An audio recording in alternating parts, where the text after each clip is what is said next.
நாய்க்கடிக்கு 20,000 பேர் பலி. உலக சுகாதார நிறுவனம் பகிர் தகவல். நம் நாட்டில் ஆண்டுதோறும் 20,000 பேர் நாய்க்கடியால் ரேபிஸ் தொற்றுக்கு ஆளாகி இறப்பதாக உலக சுகாதார நிறுவனம் தெரிவித்துள்ளது.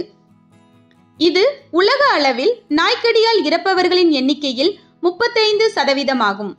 நம் நாட்டின் பல்வேறு நகரங்களில் தெரு நாய்களின் எண்ணிக்கை கட்டுப்பாடின்றி அதிகரித்து வருகிறது.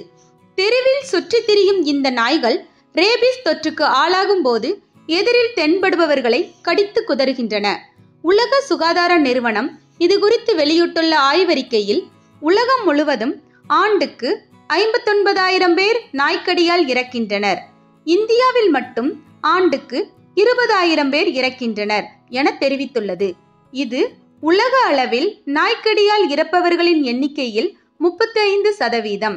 இதற்கிடையில் நாய்க்கடியால் பாதிக்கப்படுவோர் எண்ணிக்கை நம் நாட்டில் 2021 படிப்படியாக அதிகரித்து வருவதாக மத்திய சுகாதார அமைச்சகமும் தெரிவித்துள்ளது.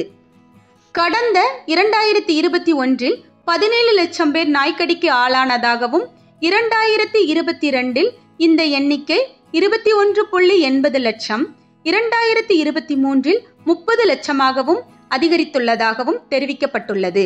2021 ஆண்டை ஒப்பிடுகையில் 2023 நாய்க்கடியால் பாதிக்கப்பட்டோர் 80% அதிகம்.